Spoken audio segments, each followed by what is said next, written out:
Sa iba pang balita, nakatakdang sumalang sa isang orientation ang mga bago at nagbabalik na mga senador para sa maayos na transition sa nalalapit na pagbubukas ng 20th Congress.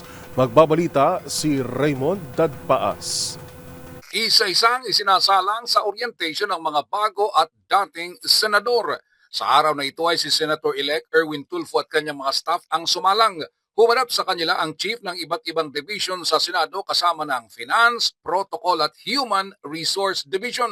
Sumabay na nagtungo sa Senado pero para sa pictorial lamang sina Senator-elect Rodante Marculeta, dating Senator Ping Lacson, Senador Kiko Pangilinan at dating Senate President Tito Soto. Maliban sa pictorial ay binisita din nila ang posibleng kanilang maging opisina pagpasok ng 20th Congress sa buwan ng Hulyo. Ayon kay dating Senator Pangilinan, masaya at excited ito sa kanyang pagbabalik sa Senado kasunod ng hindi umano inaasahang resulta ng eleksyon.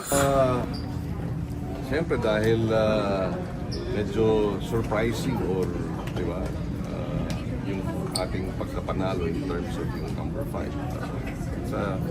It's a hard-fought bruise. It was a hard-fought bruising campaign, pero you know,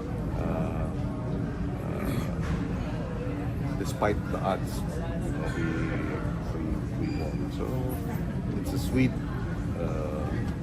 return. Happy and exciting return. Hindi naman itinanggi ni Senator-elect Erwin Tulfo na kasama sa kanyang pinaghahandaan ay ang tungkol sa usapin ng impeachment. Ng Senate, tinitignan ko yung mga discussions, and then at the same time sa Congress, then yung mga press releases, binabalikan ko yung mga write-ups sa newspapers. So, yun, isa sa preparations para naman hindi ako mawala.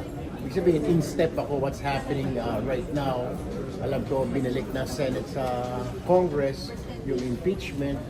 So, and what I heard, babalik din ng Congress agad dito sa Senate. Pero Para sa MBC TV Network News, ito si Raymond Dadpaas ng DZRH, una sa Pilipinas, una sa Pilipino.